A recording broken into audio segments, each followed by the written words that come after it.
Muy buenas tardes a todas las personas que se encuentran en esta sala que convoca a la sustentación pública del trabajo de grado titulado El canto de las moscas de María Mercedes Carranza y la jurisprudencia asociada a los casos de violencia masiva, una forma de construcción de memoria, presentada por la aspirante al grado Camila Andrea Sandoval, y que ha sido acompañado en su ejercicio de tutoría por la profesora Lorena Vega. Este trabajo de grado ha sido presentado en el Departamento de Filosofía e Historia del Derecho, quien ha designado a la profesora María José Torres, que nos acompaña en su cátedra de énfasis, del énfasis de justicia social, en la cátedra Estudios Críticos de Derechos Humanos, ya por varios años. María José es abogada de nuestra facultad y además, y especialmente por eso pensé en la designación de ella como evaluadora. Hizo sus estudios en literatura también mientras cursaba su pregrado en Derecho. Y dado que aquí hay una mezcla interdisciplinar, un trabajo interdisciplinar entre el derecho y la literatura, creímos del departamento que era una muy buena oportunidad para que los ojos críticos de María José pudieran leer ese texto que nos presenta Camila Sandoval. Camila, muchas gracias por confiar en el departamento para este proceso de evaluación, que para nosotros es un momento de celebración, porque es un momento de construcción, de conocimiento, de crítica del pensamiento, en donde nos cultivamos juntos y juntas. Esto es un proceso evaluativo que tiene también unas reglas y quisiera poner en la mesa esas reglas. Previamente ya fue presentado un documento que precisamente la evaluadora ha leído, ha considerado si requería una corrección del texto, pero para este momento ya, que es el momento de sustentación oral, ese texto ha sido aprobado para la sustentación y estamos entonces en este momento para identificar, acogiéndonos a las nuevas reglas de las monografías, para hacer pública la calificación cuantitativa del trabajo, que tiene dos componentes: el componente del documento escrito y el componente de esta sustentación. Entonces yo quisiera tanto a la estudiante Camila como a la evaluadora María José que tuviéramos muy presentes esas reglas de evaluación. La sustentación, como fue informado en un correo previo, tiene una duración de máximo 20 minutos. Recomendaría ser pues que te apegaras, Camila, a ese término. Yo en todo caso por el chat voy a estar anunciando cuando lleves 10 minutos, cuando te falten ya 5 minutos y cuando se cumplan los 20 interrumpiré. Abriré el micrófono para decir que el tiempo se ha cumplido. Después de esos 20 minutos de sustentación, la evaluadora, la profesora evaluadora, hará preguntas o comentarios. Recomendaría que se hagan en bloques, que se enumeren para que la estudiante responda a esos bloques. Si son 2 comentarios, una pregunta, un comentario, que pueda identificarse esos bloques de diálogo que queremos plantear. Y hago énfasis en eso porque la conversación que se entable entre la evaluadora y el estudiante es el centro de un componente de la evaluación que está en la rúbrica. El componente tiene 2 elementos: la presentación que realices y las respuestas concretas, acertadas, la suficiencia en las respuestas a los comentarios o preguntas que la evaluadora haga. Esa es lo que conforma, lo que configura la evaluación de esta sustentación pública. Y precisamente como es pública, finalmente después de ese ejercicio abrimos a otras voces que quisiesen intervenir, pero ese momento ya es un momento de tejido de comunidad académica más allá de la evaluación. Nada de lo que suceda ya en ese momento pues tiene por qué impactar la calificación que es entre evaluadora y la estudiante que nos está presentando este trabajo.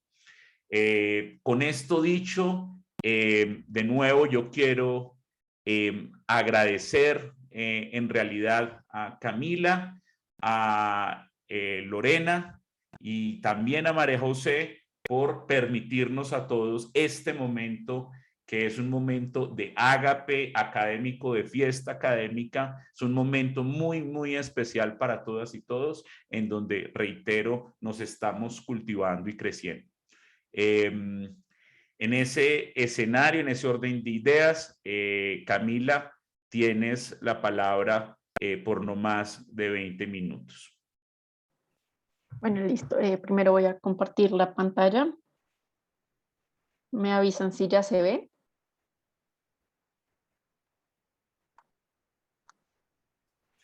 Listo, bueno, ya la vemos, la puedes poner en presentación. Exactamente. Listo, bueno. Mi monografía de grado se llama El canto de las moscas de María Mercedes Carranza y la jurisprudencia asociada a los casos de violencia masiva, una forma de construcción de memoria. Y le agradezco a la doctora Lorena por acompañarme como en todo el proceso para la elaboración de esta misma monografía. La justificación del proyecto se da desde mi interés acercarme al área del derecho y de la literatura desde una manera interdisciplinaria para complementar las dos carreras que estudié. Y es precisamente en este enfoque que con la monografía busco la posibilidad explorar la posibilidad que da el arte de aportar elementos para la reivindicación de las víctimas y también dar una interpretación en la que se dialoguen los corpus en los que trato en la monografía, que son el poemario de María Mercedes Carranza y algunas sentencias. El tema que traté en la monografía es la construcción de memoria a través del canto de las moscas, versión de los acontecimientos de María Mercedes Carranza, y la jurisprudencia relacionada, que en el caso concreto son 3 sentencias que se han expedido sobre distintas masacres o tomas de bases militares. Bueno, en la monografía manejé principalmente 3 metodologías. La primera es un análisis estético, que es una interpretación hermenéutica de los poemas que aparecen en el canto de las moscas, y como asociado a esta interpretación, a este análisis estético, hice una interpretación a partir de un texto crítico que introduce el término litigio artístico de Sierra León, y también relacioné el poemario con el término de la memoria. La segunda metodología que utilicé fue la mitocrítica, que es una metodología crítica, de lectura crítica, la cual analiza el texto literario como se analizaría un mito. Esta metodología la utilicé para las sentencias, y ya que para lograr este análisis partí de la idea de que una sentencia se podía analizar también como un texto literario, siguiendo ideas de autores como Dorante Díaz o Muñoz Valencia. Y por último, se realizó una comparación entre las sentencias y el poemario, y para lograr como una construcción, llegar a una conclusión sobre cómo se puede construir memoria de distintas maneras, considerando los términos de memoria oficial y memoria no oficial.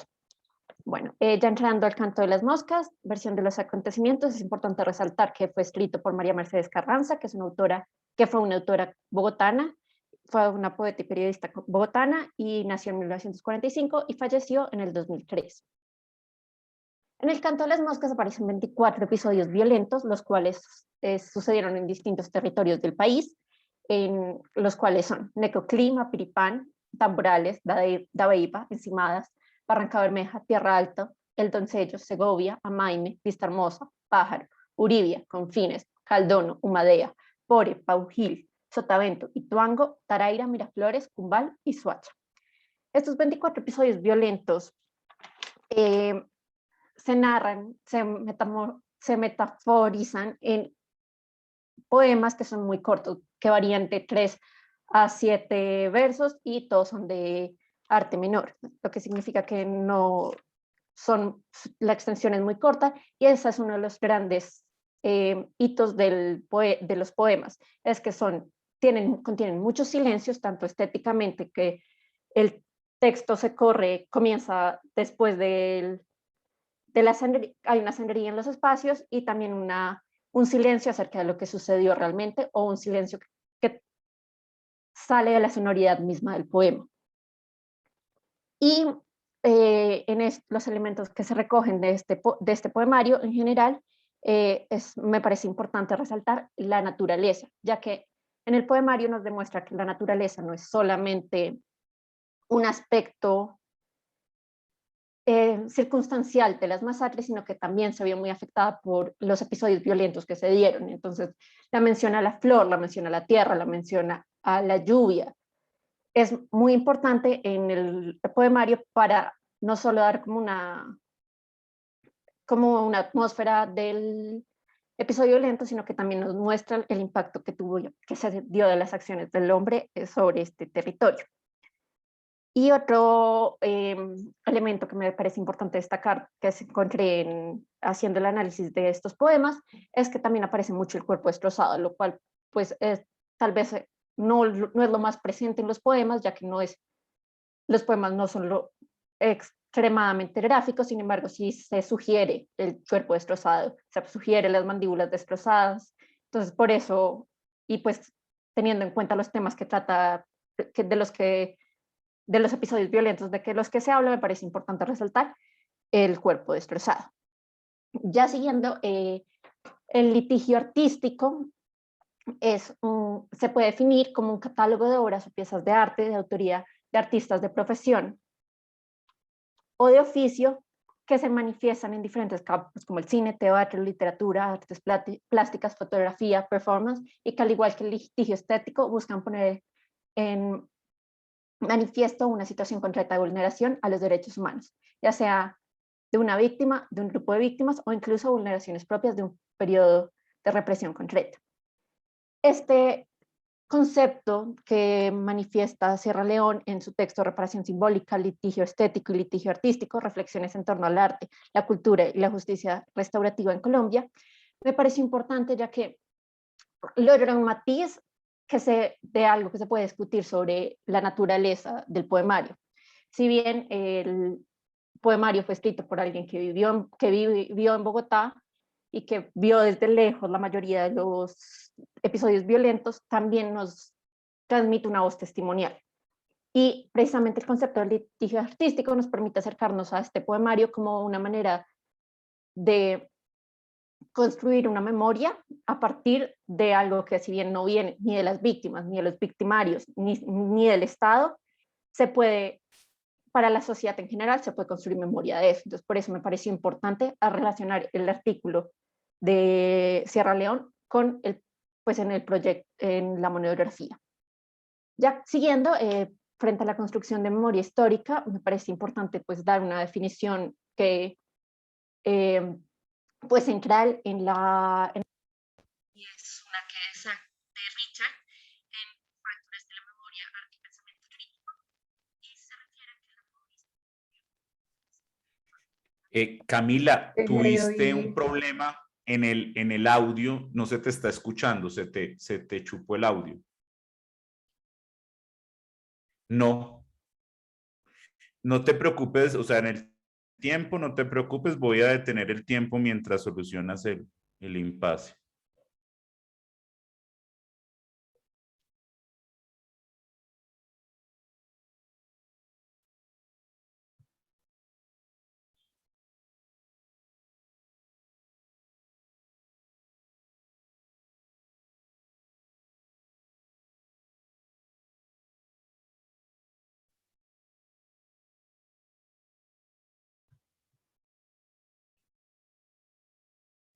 ahí lo tienes apagado.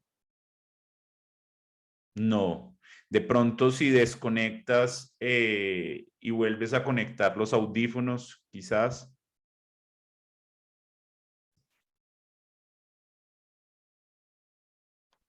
Listo. Bueno, ¿hasta qué parte me escucharon? Qué pena. ¿Cuándo comenzaba esta diapositiva? Ah, ok, listo. Bueno, ya pues entrando un poco más al tema de la memoria, un concepto que me parece importante resaltar es el que maneja Richard en el texto Las fracturas en la memoria, arte y pensamiento crítico, el cual define la memoria como un proceso abierto de reinterpretación del pasado que deshace y rehace nudos para que se ensayen una y otra vez sucesos y comprensiones de memoria y comprensiones. La memoria remece del dato estático del pasado con nuevas significaciones sin clausurar que ponen su recuerdo a trabajar, llevando comienzos y finales a reescribir otras hipótesis y conjeturas para desmontar el cierre explicativo de las totalidades demasiado seguras de sí misma.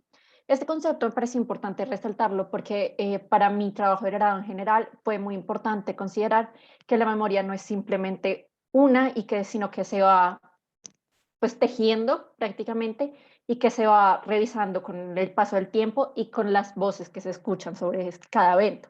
Entonces, por eso precisamente me parece importante resaltarlo porque me parece que el poemario es una de las voces que se puede usar para precisamente construir la memoria de estos eventos. Y otro aspecto que me parece importante resaltar es precisamente la visión que tiene María Mercedes Carranza sobre la poesía y el trabajo que la poesía puede hacer para precisamente interrumpir el momento histórico que se está viviendo eh, y para vivir y para marcar el momento histórico. Y entonces ella decía que la poesía es muy al contrario, una de las pocas formas que tiene una sociedad de conocerse a sí misma, porque el poeta hace parte inevitable de ella y cuando se expresa, quiera o no, lo hace a partir de su experiencia en esa sociedad. Lo cual nos deja ver pues no solo la manera en la que ella interpretaba la poesía, sino precisamente lo que ella estaba haciendo. Ella estaba expresando un momento histórico, estaba expresando un momento social muy difícil donde pues la violencia que estaba muy marcada por la violencia. Entonces, por eso me pareció importante mencionar precisamente la visión que ella tenía de la poesía. Ya entrando al segmento en el que analizo la jurisprudencia, me parece importante mencionar que realicé una búsqueda lo más exhaustiva posible sobre sentencias que se hubieran dado sobre los 24 episodios violentos. Sin embargo, solo encontré eh, tres sentencias, las cuales dos son de la Corte Interamericana de Derechos Humanos y una por una subsección del Consejo de Estado. Entonces, bueno, para entrar ya en cada sentencia, la primera es la de la sentencia de Mapiripán, que se refiere a la masacre que se dio entre el 15 y el 20 de julio de 1997. Esta sentencia fue expedida el 15 de septiembre de 2005 y fue dada por la Corte Interamericana de Derechos Humanos. En esta sentencia se analiza como posibles derechos violados el derecho a la vida, el derecho a la integridad personal, el derecho a la libertad personal, las garantías judiciales y la protección judicial. Sobre esta sentencia, y uno de los elementos que logré obtener gracias al análisis que me permitió la mitocrítica, fue concluir la importancia del testimonio para la construcción de los hechos que se dieron en esta masacre. Es importante resaltar que pues las entidades del Estado no llegaron sino hasta muchos días después de que pasó la masacre, dejando que la mayoría de elementos probatorios pues no se pudieran recolectar. Entonces y pues que no hay claridad sobre cuántos muertos hubo en la masacre, se estima que son cerca de 50, pero pues no hay un número confirmado. Entonces, en este aspecto es que los testimonios cobran una importancia gigantesca, pues para más o menos tener una idea de qué sucedió en esos días. Uno, pues como decía, usando la mitocrítica, uno de los elementos más importantes es la repetición, y precisamente los elementos que más se repiten en esta sentencia son la búsqueda de la justicia, el miedo de los familiares de las víctimas y el fallo del Estado de tomar las medidas necesarias. Y otro aspecto que también pues, me parece importante mencionar de esta sentencia es como la Corte considera que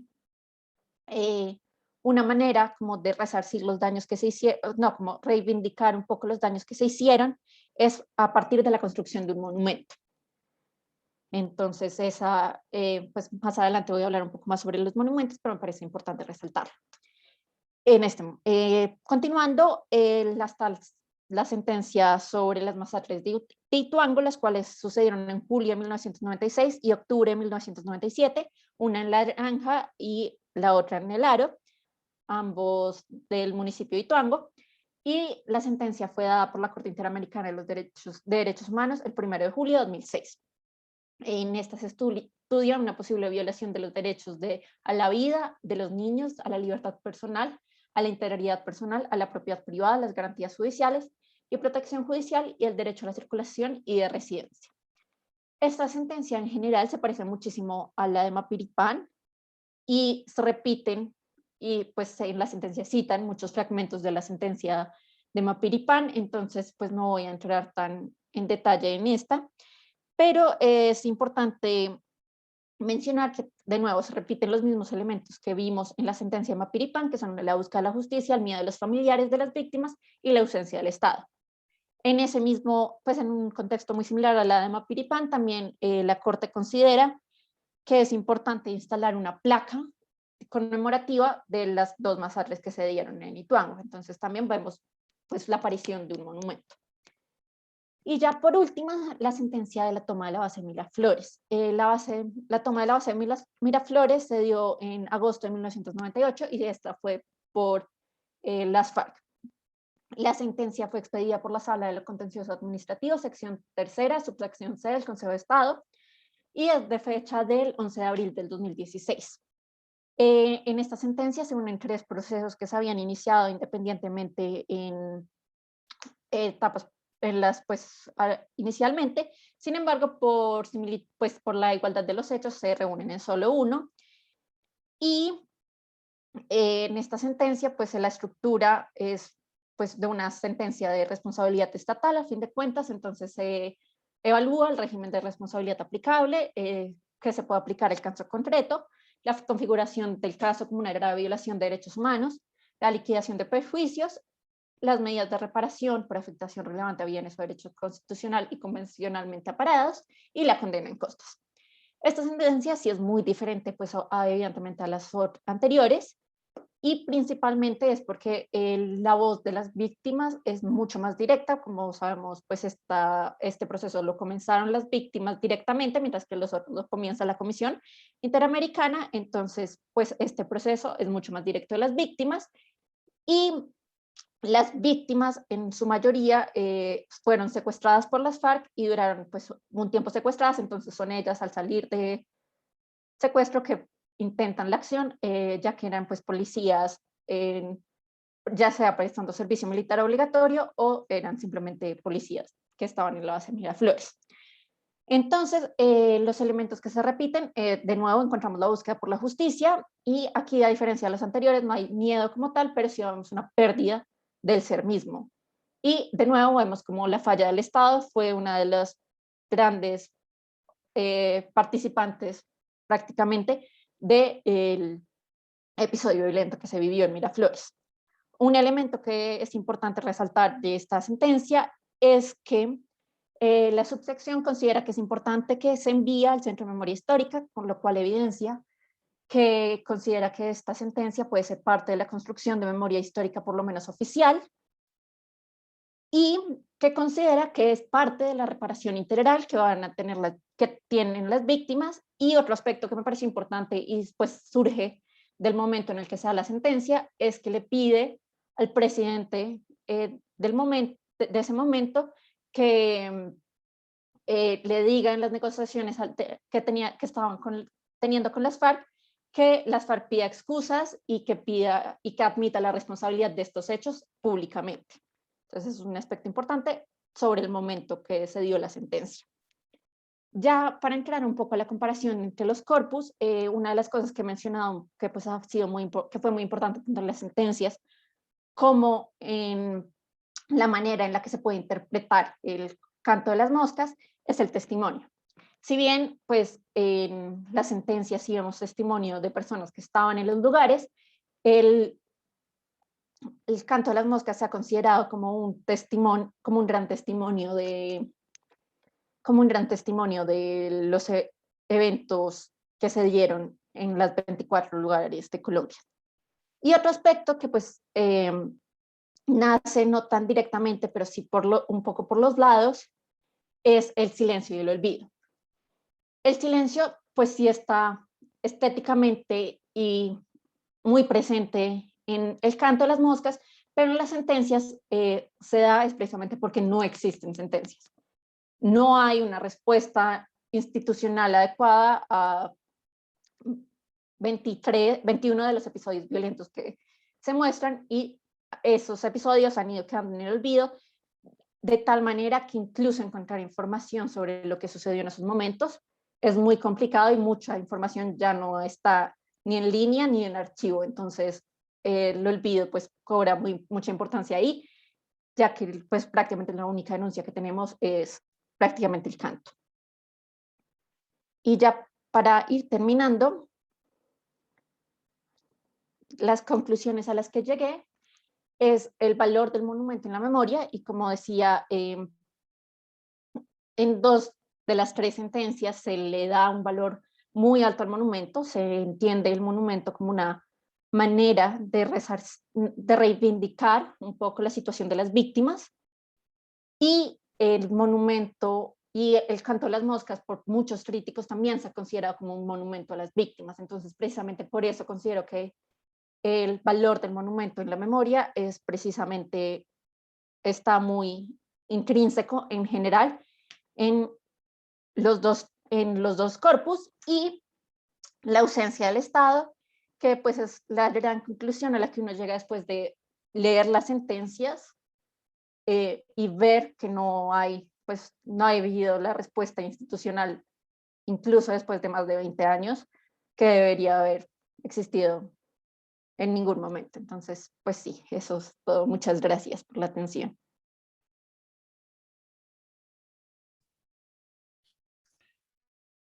Gracias a ti, Camila.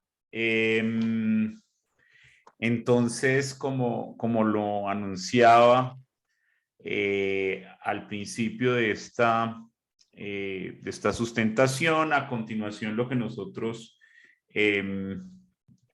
vamos a vivir es unas preguntas o comentarios que le dirija la evaluadora a la estudiante. Y posterior a eso, entonces yo quisiera recomendar a Camila que tome atenta nota de cada uno de los bloques de preguntas o comentarios que la evaluadora realice para que ellos sean respondidos de una manera ordenada, sistemática, puesto que esa es parte de la rúbrica de la evaluación.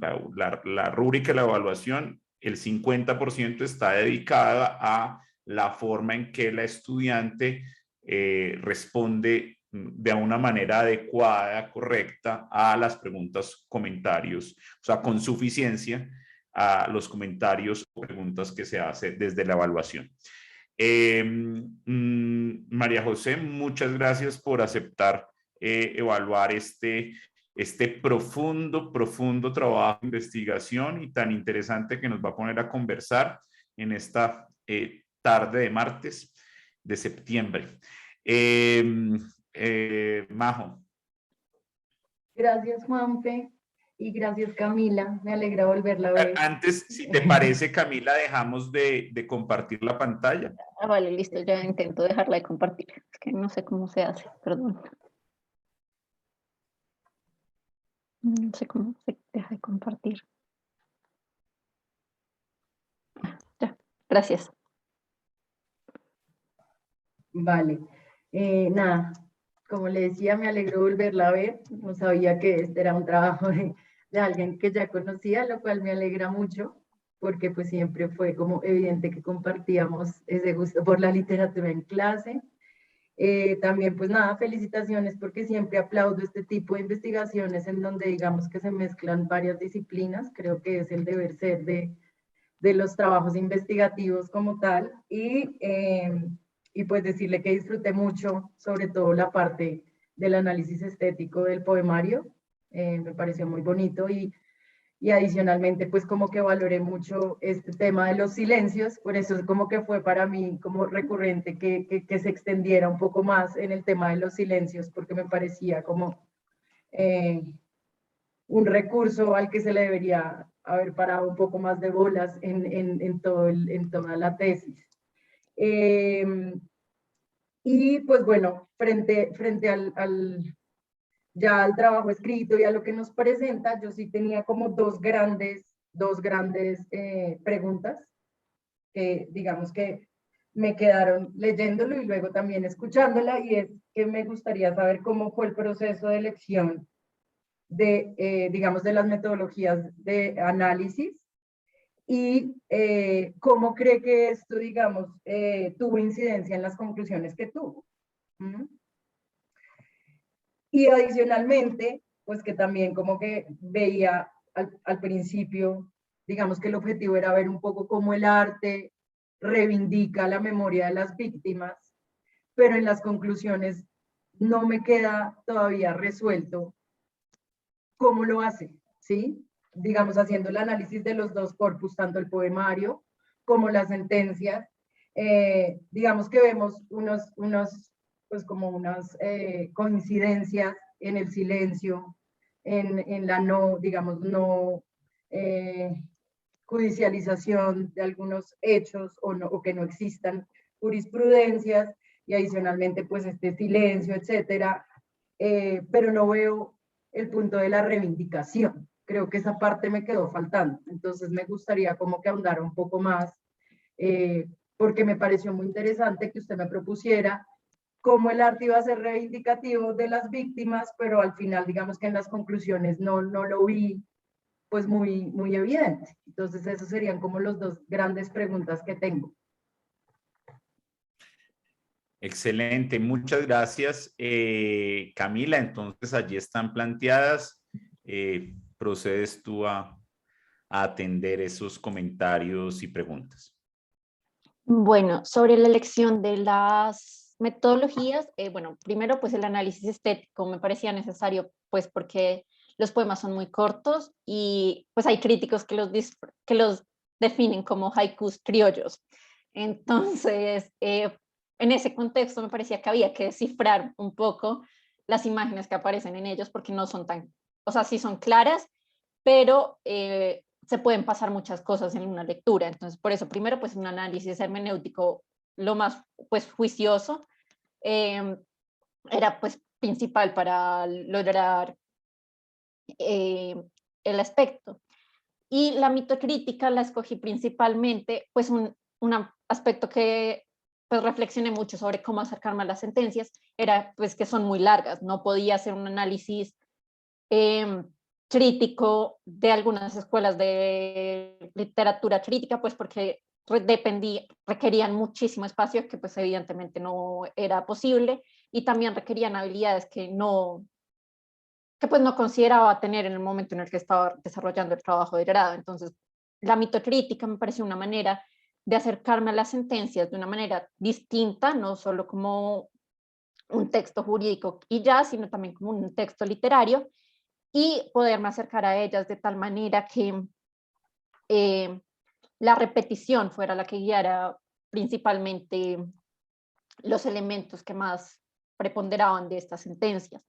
Entonces, principalmente sí fue la mitocrítica, fue más por un poco como por practicidad, porque pues, la sentencia de Mapiripán es de como 40 páginas, la de Tuango también es de más de 100 páginas, la de Miraflores sí es más corta, es como de 80, pero pues igual no podían hacer un examen minucioso literario sobre las sentencias, pues porque el espacio no daba y pues porque tampoco era la idea pues del trabajo. Entonces principalmente por eso escogí esas metodologías, y guiaron las conclusiones en el sentido de que los elementos que da Durán en la mitocrítica, que son principalmente pues como la repetición es una pues, de los elementos como más importantes en la mitocrítica, y me permitieron fue llegar a aspectos que de pronto de otra manera habría pasado por alto de las sentencias.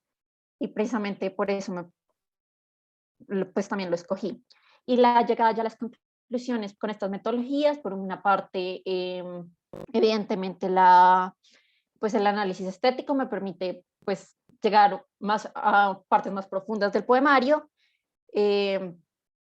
y llegar a analizar otras cosas fuera de, o sea, de cosas estéticas que pueden ser muy, pues, no importantes en el aspecto que estoy intentando, que estaba intentando explorar.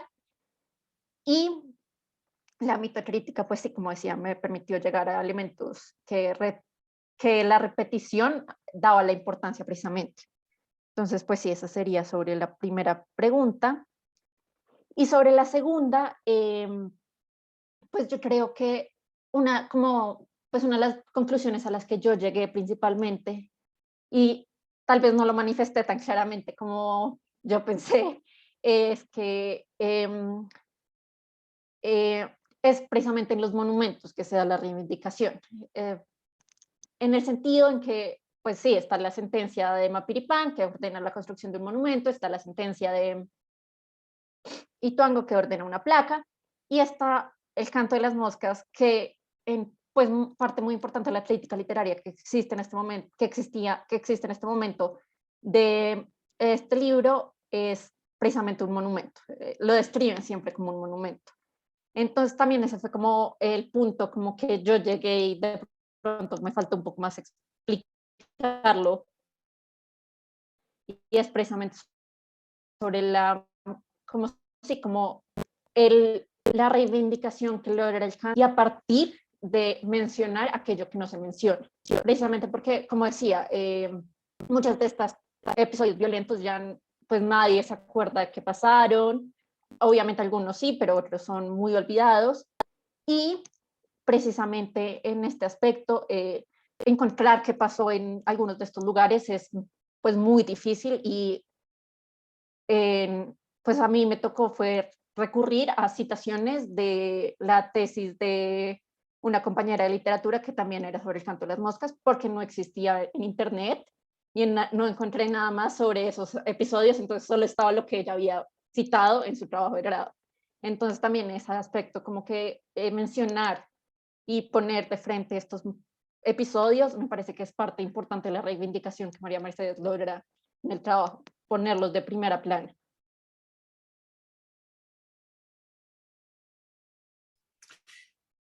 María José, ¿te sientes conforme? ¿Quieres, con las respuestas, quieres provocar más aún el diálogo, la conversación? Siéntete tranquila, si quieres otra ronda, está abierta, y mientras tanto a quienes están haciendo presencia en este diálogo, también si quieren preparar sus preguntas, lo pueden hacer por el chat o abrir su micrófono y hacer algún comentario o pregunta. Pero no sé, María José, usted es la evaluadora, todavía no se ha cerrado la evaluación, usted tiene la posibilidad de hacer otra ronda de pronto para picar un poquito más a Camila Sí, en quería su trabajo. preguntarle algo. Quería preguntarle algo como con respecto a la respuesta que me da, y es, todavía no me queda muy claro cómo el análisis mitocrítico, por decirlo de alguna manera, de las sentencias la llevan a usted a la conclusión del tema del arte. ¿Sí? Como que quisiera cocinar eso ahí un poquito más. Porque si bien hay cosas que se repiten, pues como que todavía, usted sabe, siempre se decía en clase que yo soy un poco lentica, como que quiero ver cuál es, ¿Cuál es eso donde se cocina la mitocrítica o esa forma de análisis para usted hacer la conclusión frente al arte como tal? ¿Mm? Eso me gustaría entenderlo mejor. Bueno, yo creo que viene más como de un aspecto, pues que no mencioné en el trabajo, sino más como un poco como de la historia de la mitocrítica, y es que la mitocrítica no comienza como un movimiento de crítica literaria como tal, sino como un movimiento, como una crítica antropológica. Entonces fue evolucionando y ahí fue que llegó a la literatura, a comenzar a... Y es en ese,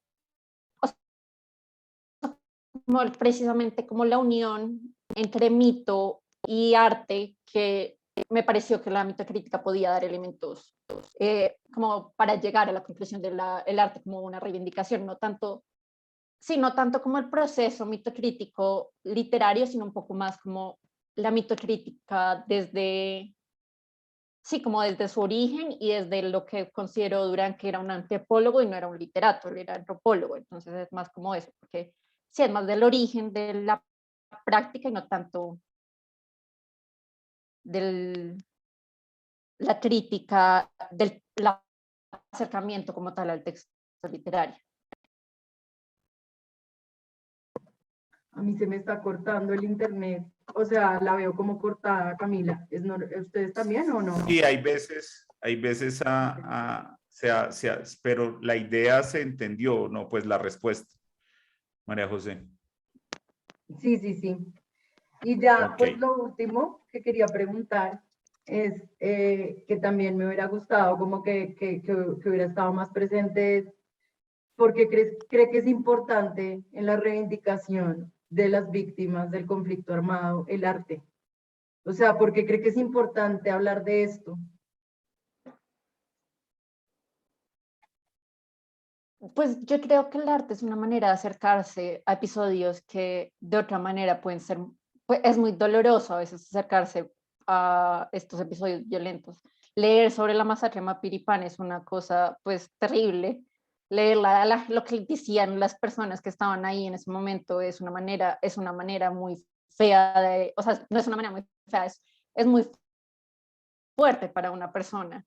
Entonces el arte da elementos que, si bien no son tan gráficos en muchos aspectos, lo que permite es un acercamiento y que no se queden en el olvido, precisamente, que permitan que la gente sepa qué sucedió, pero no a partir de un elemento gráfico de ver a una persona jugando con una cabeza, pues qué fue lo que fútbol, como pasó en Mapiripán, sino pues ver que a través de 5 versos saber que sucedió algo, que sucedió algo muy grave en Mapiripán y que no podemos seguir como si nada, porque hay que, o sea, tiene que haber como una reflexión en torno a este momento y pues la manera en la que María Mercedes logra enunciarnos episodios muy violentos que fueron terribles, no lo hace, sí uno queda con una sensación de pesadez, como de esto fue muy terrible, pero no es gráfico y no pone a la víctima en una situación de pues revictimizarse prácticamente, de tener que leer informes sobre lo que sucedió, sino que pone a la víctima en una posición de esto sucedió, tenemos que hacer algo por ellas y ayudar que la sociedad no vuelva a un momento en donde está pasando esto continuamente. Muchas gracias, Gracias, Camila. Camila.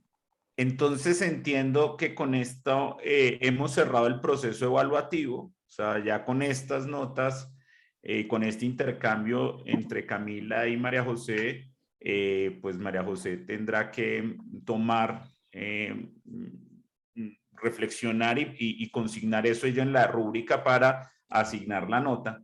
Pero nuestras sustentaciones en el departamento, como lo anuncié, pues son o sea, lo que nos propone Camila son una excusa para intercambiar, para dialogar, para reflexionar. Entonces, yo no sé si las personas que están presentes en la sala quisieran hacer una pregunta, hacer un comentario. Efectivamente, María Camila Velázquez, como lo prefieras, si quieres abres el micrófono o lo escribes. Adelante, María Camila Velázquez.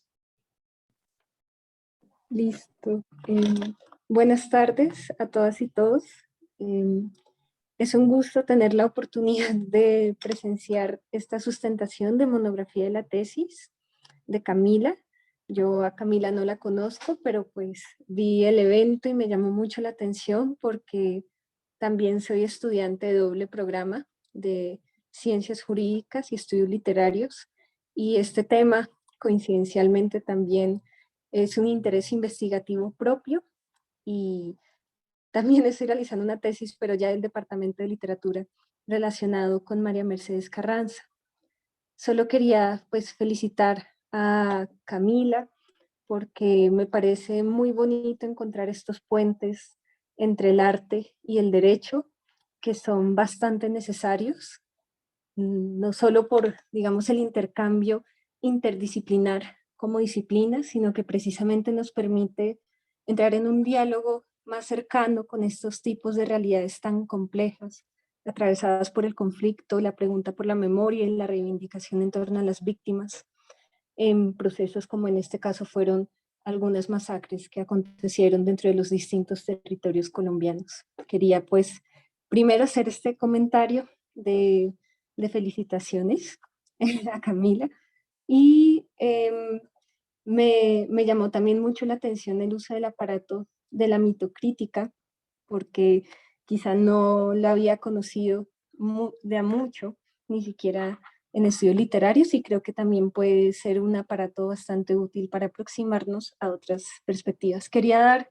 un comentario muy pequeño, y es que María Mercedes Carranza también tuvo una participación en la Constituyente del 91, y en las gacetas tenía, creo que fue en una gaceta constitucional, pero ella da una intervención muy bonita en torno al rol del trabajador cultural dentro del espacio público, y como muchas veces pareciera que el lenguaje del derecho no pareciera saber articular, no digo en un sentido quizá netamente riguroso dentro de la ciencia jurídica o quizá dentro de unos puntos de vista del positivismo, sino me refiero a que quizá este discurso del derecho no siempre sabe articular estos tipos de realidades particulares en torno a las personas que no solo viven estos tipos de conflictos, sino que tienen unas realidades sociales concretas.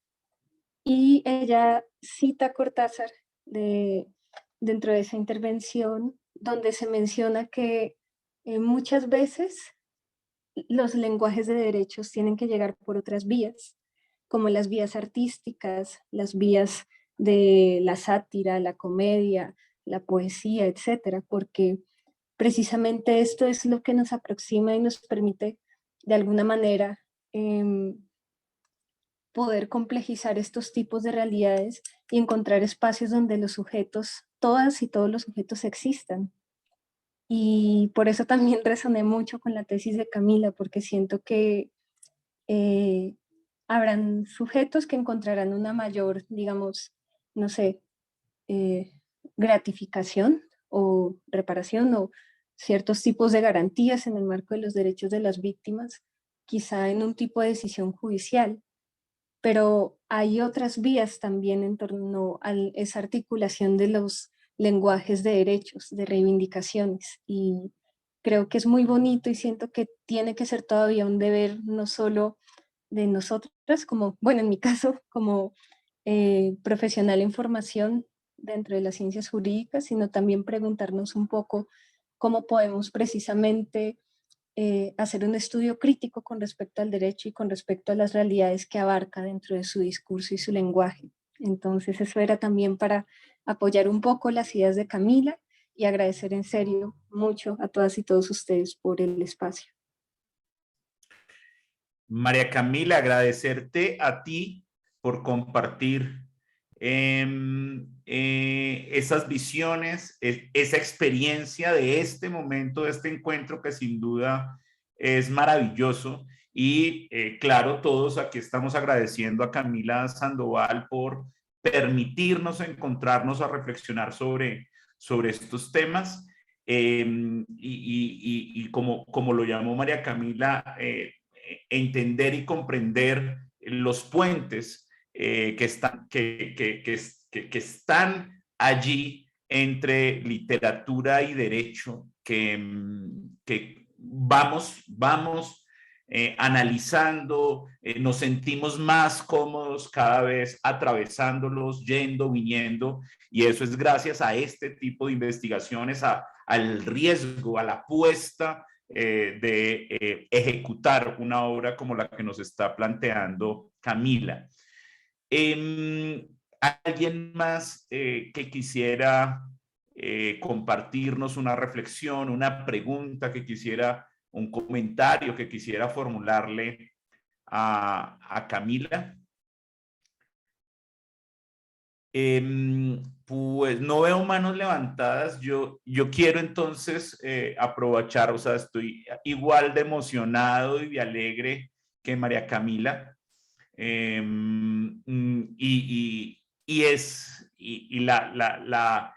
trabajo pues en lo particular me mueve. Tengo muchas preguntas y creo que nos pones a reflexionar mucho. Y entonces son comentarios, reitero, lo que espero es que con eso, si quieres responder, adelante, si no, no, o sea, no, esto ya no es la evaluación, no se trata de la evaluación. Yo no estoy seguro que Camila nos esté escuchando porque veo como congelada, ¿sí? Yo veo congelada a Camila. Sí, yo también. Sí, está feliz, pero congelada.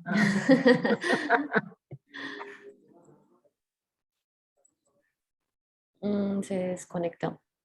Ok, entonces esperémosla.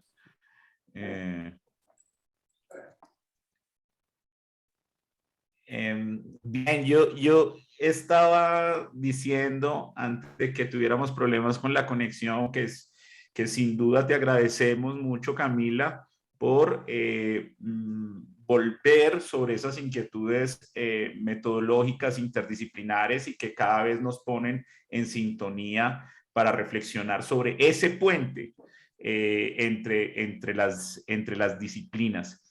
Y yo tengo entonces varios comentarios y yo lo que te estaba diciendo es que estos comentarios no son, tengo comentarios, preguntas, no son para que las respondas. Si quieres, adelante y fascinante, pero es más allá. Me parece muy importante como que dividamos que el tema evaluativo ya pasó y esto es más las preguntas que quedan precisamente a partir de tu trabajo tan excitante y tan motivante.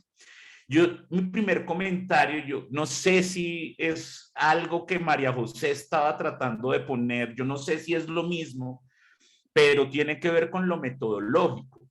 Yo siento que, o sea, es muy claro que tú tienes unos objetos sobre los cuales estás dirigiendo tu mirada, los poemas, las sentencias, pero adentro de las sentencias llama la atención sobre unas medidas de reparación simbólica como son los monumentos, las placas conmemorativas. Todo eso son como unos objetos que tenemos allí.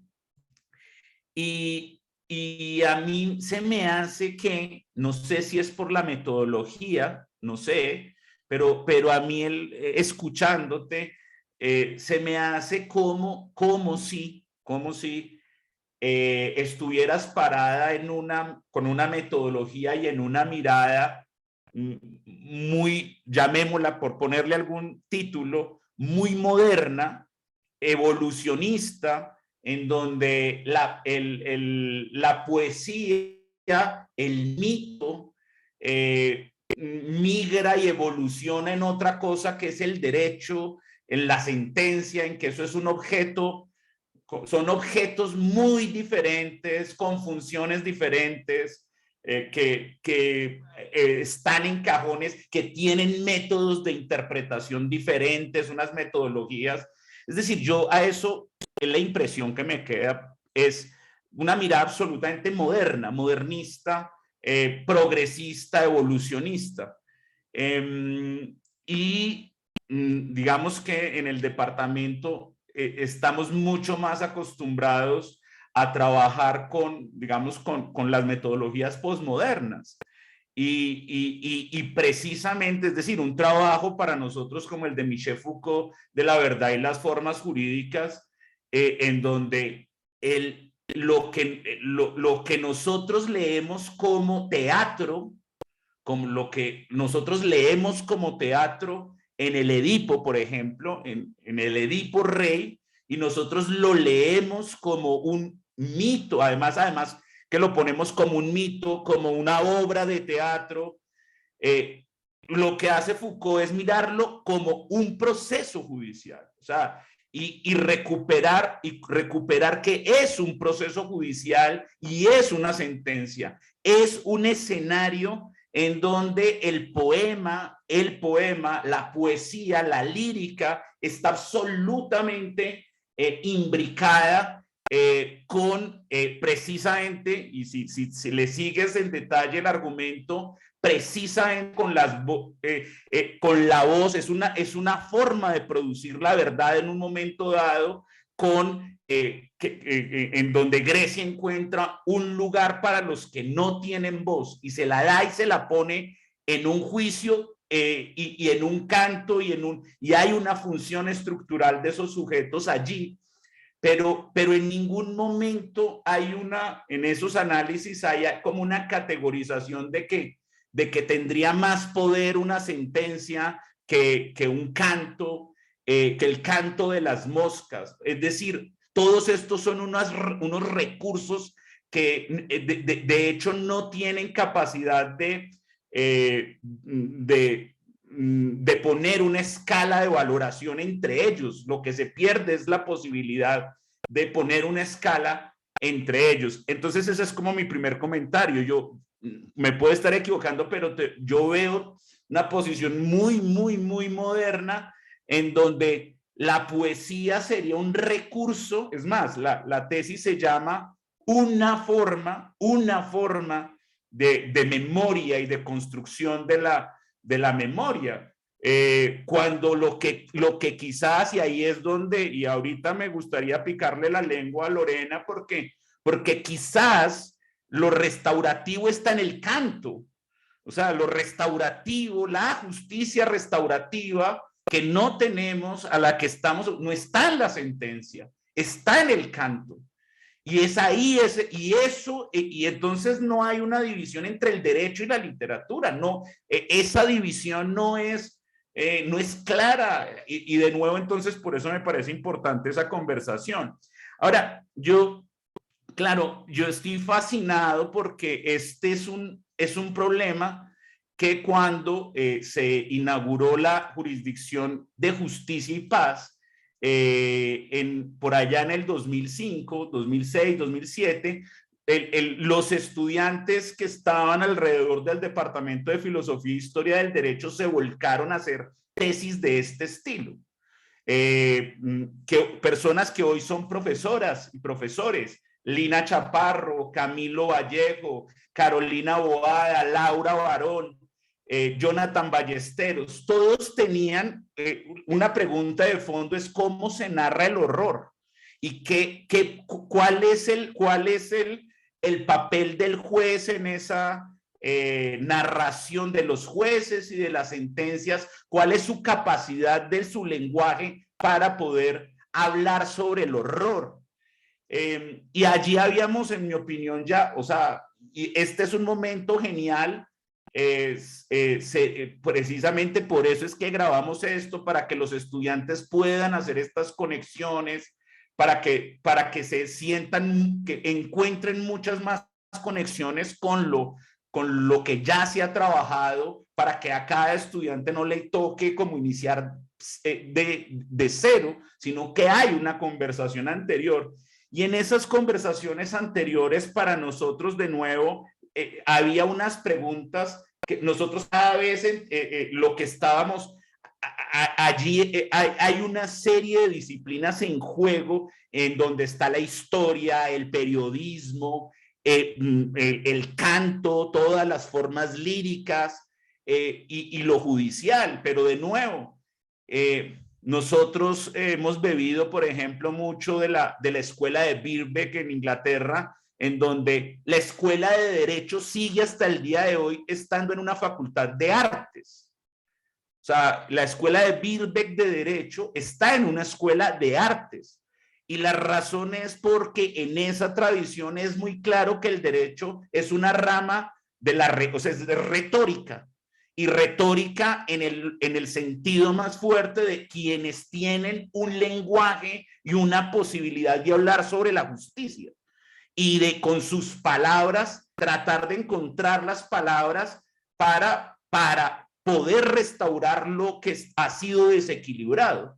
Y en ese sentido, de nuevo, no puede haber mucha fractura entre artes visuales, artes dramáticas y artes literarias. Eso no puede estar fragmentado, hace parte de que en último término es el interés que está también en tu trabajo y en tu apuesta. Entonces, para nosotros en el Departamento de Filosofía e Historia del Derecho, para nosotros no es raro que esas fronteras estén diseminadas. No nos interesa usar metodologías que claramente entonces distingan el mito. Entonces, la literatura está hablando de lo mítico, ¿no? El objeto de la literatura está ligada con lo mítico, o la antropología está ligada con las estructuras de los mitos, no.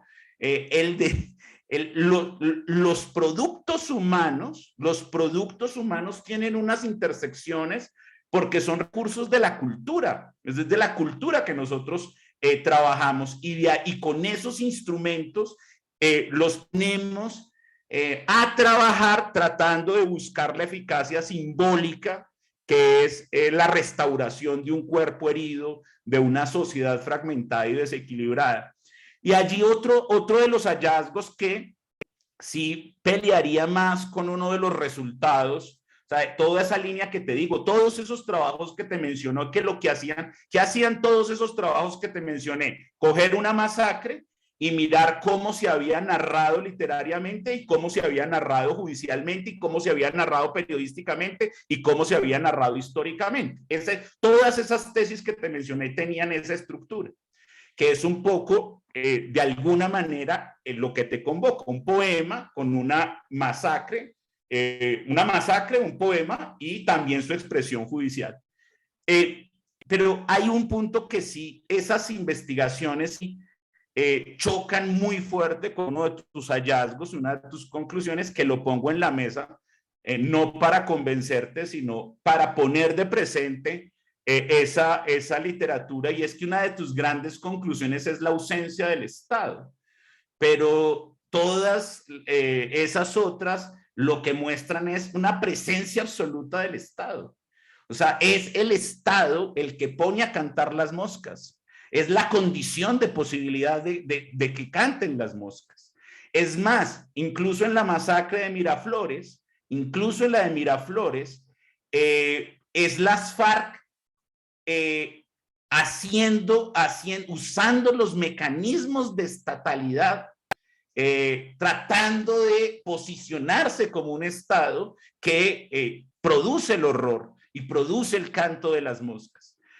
Son los que ponen a chillar, o sea, son los que traen a chillar, los que traen el horror. La masacre de Mapiripán precisamente es una masacre, esa es una de las icónicas, en donde es el rol del Estado allí el que hace posible la masacre. Sin Estado, es muy probable, sin la forma diferenciada del Estado, allí muy probablemente la masacre no se hubiera producido contra los sujetos que se produjo. Entonces eso ahí me quedó a mí como muy altisonante.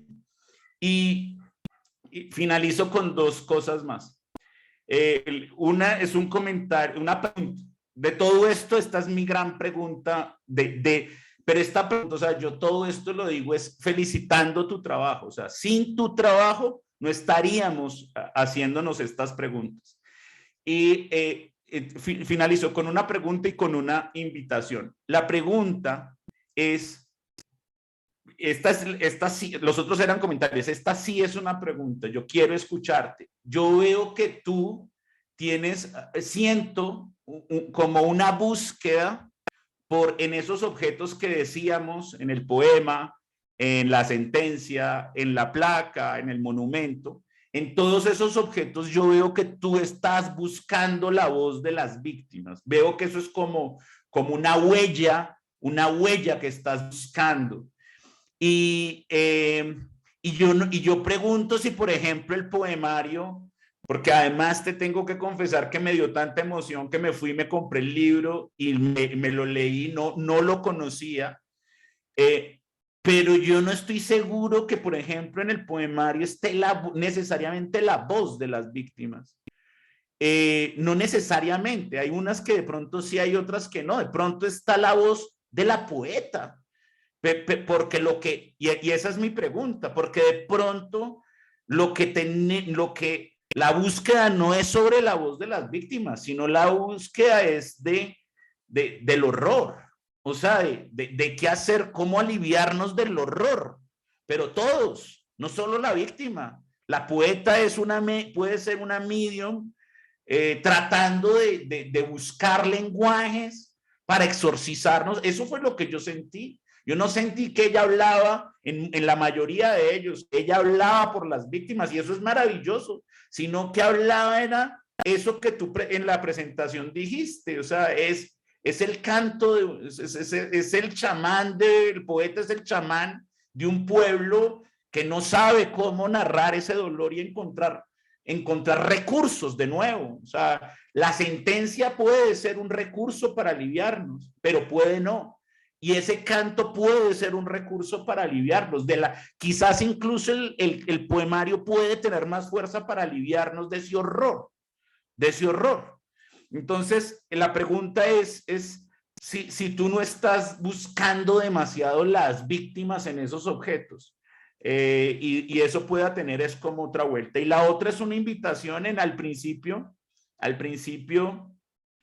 tú mencionabas cómo es muy fuerte la huella de la naturaleza, de unos ahí heridos, así que eso es como muy fuerte. Y en todo caso estamos frente a una tesis y una investigación que está encontrando formas de narrar ese pasado doloroso, horroroso. Entonces la invitación es que nosotros tenemos el departamento pues tiene unos momentos en donde exponemos lo que estamos produciendo, lo que hemos producido, que se llama Diálogos Faros, va a ser en octubre, y está dedicado este año a la historia como dimensión del presente. Y entonces allí hay varios espacios en donde los tanto profesores, profesoras o estudiantes aventajados como tú exponen sus investigaciones y sus trabajos. Y pues la idea es que estuvieras allí bajo esa idea que tú nos estás tratando.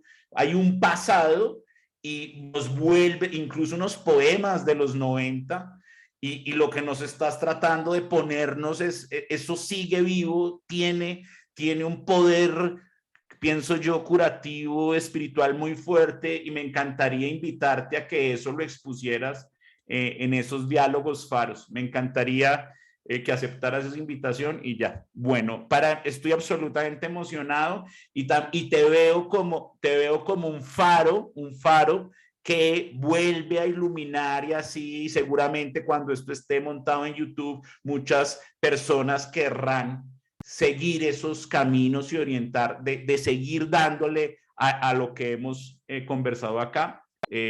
No sé si quieras responder o hacer algún comentario.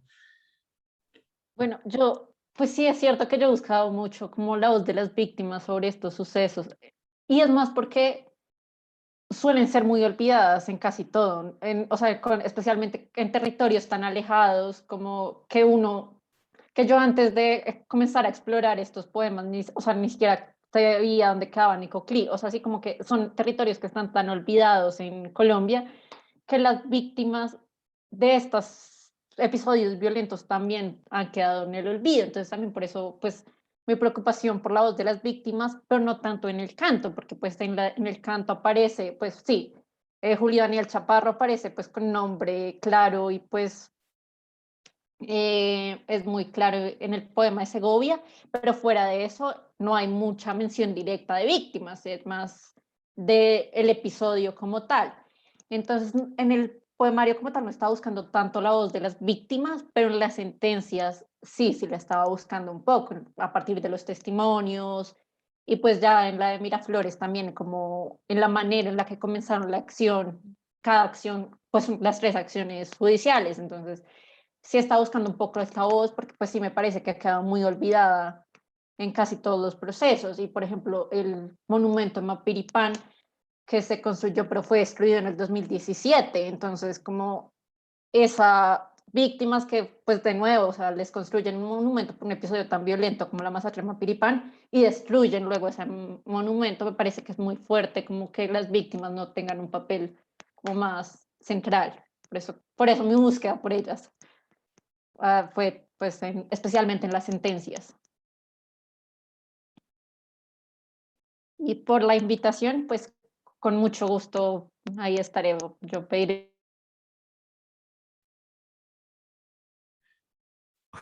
Entendí que dijiste que sí, ¿verdad? Sí. Que... Bueno, creo que Majo también quiere volver sobre un comentario y no sé si alguien más tenga eso, otro comentario y podemos entonces, no sé si Lore quiera participar y nos vamos con ya con la publicación entonces de la nota. Majo, comentario. Hola.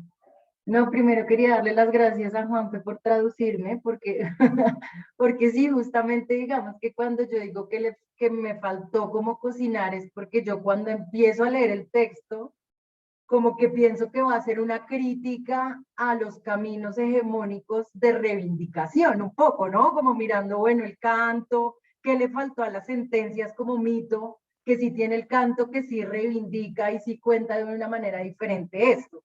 Entonces, digamos que eso fue lo que a mí me faltó, porque eso era lo que yo esperaba en las conclusiones, ¿no?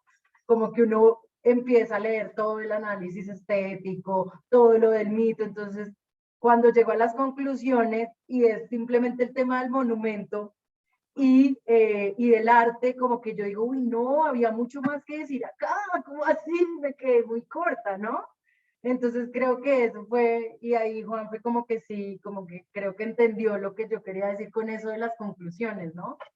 Y segundo, que era un poco como, no sé si esté bien o mal, pero creo que cuando Camila habla, pues como leí el texto, cuando Camila habla de la ausencia de Estado, no es tanto como la ausencia del Estado en el momento en el que ocurren los hechos, sino el silencio después, ¿no? Como esa falta de judicialización. O sea, hay una cantidad de poemas que se refieren a muchas masacres, pero es este silencio de que solo encontró 3 jurisprudencias frente a los hechos, ¿no?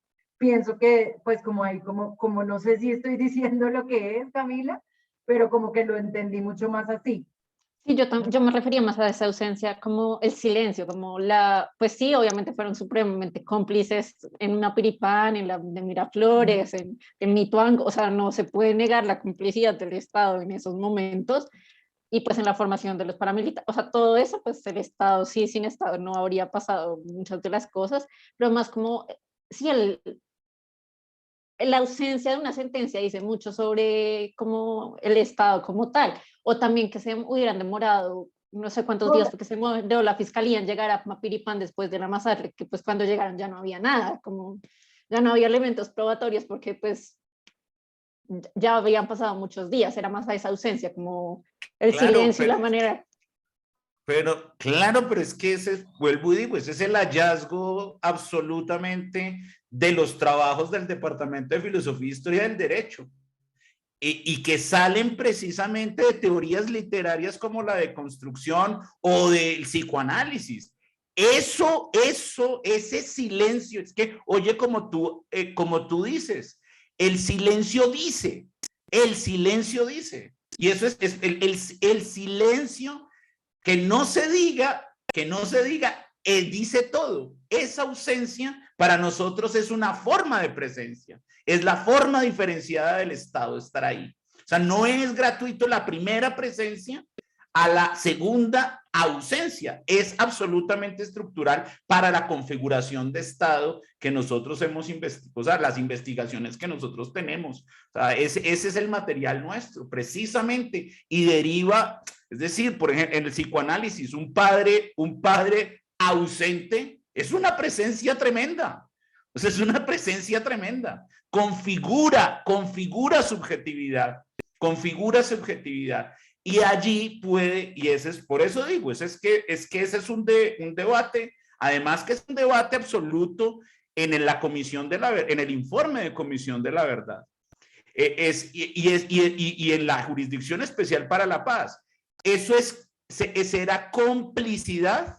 La tesis nuestra es que eso no es complicidad, eso es acción. Eso es acción. Para que pasara, vamos al Mapiripán, para que pasara un avión desde el Urabá por todo absolutamente el espacio aéreo colombiano y llegara a los llanos orientales, se bajara la tropa, pusieran convoys y caminaran hasta allá pasando. Todo eso es acción, y esa misma acción fue la que, o ha sido la que, no hace posible que haya justicia y que no se configure la justicia. Ese es para que no haya presencia del, entre comillas, Estado, se necesita mucha presencia, mucha. O sea, se necesita mucha fuerza para que no haya allí presencia. Es más, la impunidad, si tú todos esos casos los miras, hay toda una acción de Estado para que no salgan las sentencias. O sea, hay toda una acción para que no se produzca justicia. Eso no es que, ay, se le olvidó, no es un olvido. Al revés, es todo lo contrario. Es un recuerdo muy presente de que esa sentencia no puede salir. Además de muchos coordinados, o sea, muchos coordinados para que ese efecto no se produzca. Pero vuelvo y digo, ese es el argumento, pero no es que no estemos hablando de lo mismo, estamos hablando de lo mismo. Estamos hablando del mismo fenómeno. Lo que pasa es que, o sea, nosotros tenemos ya mucha literatura que, pues, además, precisamente incluso por eso terminamos en etnografías de Estado, para precisamente documentar eso, para decir que es una forma de estar. Y ojo, además, y el hallazgo de la etnografía de Estado es incluso que las FARC, la forma en que trabajan es una forma de actos de habla estatal. O sea, ellos lo que tratan de hacer allí es configurarse como Estado en ese espacio. Bueno, Lore. Bueno, muchas gracias. Yo voy a ser breve. Todas mis palabras son de agradecimiento, primero por este espacio tan maravilloso que he disfrutado mucho. Yo creo que estos espacios son los que como que alimentan el alma de los que nos dedicamos a la academia. Esto ya valió la pena, hizo el mes, el año prácticamente. Agradecerle a Camila por permitirme acompañarla en esta etapa y por permitirme aprender muchísimo de esa sensibilidad que yo creo que para todos es evidente para abordar estos temas tan complejos como la violencia masiva en nuestro país. Agradecerle a María José también, un gusto conocerla, no nos conocíamos. Por su tiempo, por su lectura, por sus comentarios, todos muy valiosos. Y bueno, estoy de acuerdo yo creo que daría para un espacio diferente esta conexión entre el arte y la justicia restaurativa, pero estoy de acuerdo en que esa relación es totalmente palpable y que una de las razones que la explica es algo que dijo Camila en su exposición, y es que el arte permite como la traducción de lenguajes muy técnicos, como una sentencia, o de lenguajes muy dolorosos a lenguajes más accesibles. Y esto es importante porque, o es fundamental porque para quién se hace justicia, ¿no? Para las víctimas en principio. Son ellas a las que les debe llegar estos mensajes. Entonces, pues esa conexión es fundamental. Y bueno, finalmente yo creo que este trabajo y este espacio aporta también como a esa construcción de memoria o de memorias de las que hemos venido hablando, ¿no? Es un trabajo que aporta a esa construcción desde un lugar muy, muy especial, desde la literatura, desde el derecho, desde las estudiantes, desde las mujeres.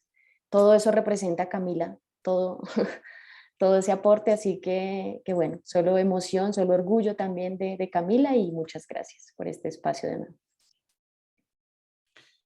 Gracias a ti, Lore, por acompañar a Camila y brindarle también toda tu experiencia, todo tu conocimiento en ese intercambio de saberes que construyeron este objeto que nos tiene conversando y que nos ha puesto a reflexionar. Muchas gracias a todas. Y este es el momento entonces, Majo, María José Torres, en el que se hace pública la evaluación de esta sustentación.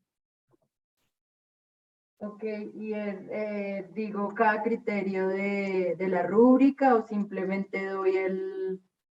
Sí, cuéntenos cómo, o sea, cómo son los criterios de la rúbrica, cómo fue su evaluación y pues sumamos, o usted suma, pues.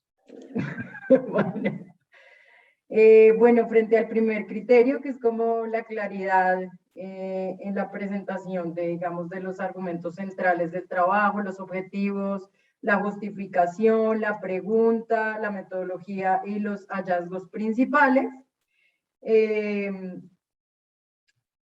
pues creo que todo estuvo muy bien, pues que estuvo muy organizado, creo que todos los argumentos se presentaron bien, creo que ahí hubo, como ya les manifesté, creo que siento que sí, me quedaron cojas las conclusiones, siento que hubieran podido ampliarse mucho más y que hubieran podido entrelazarse mucho más con los objetivos que se presentaron.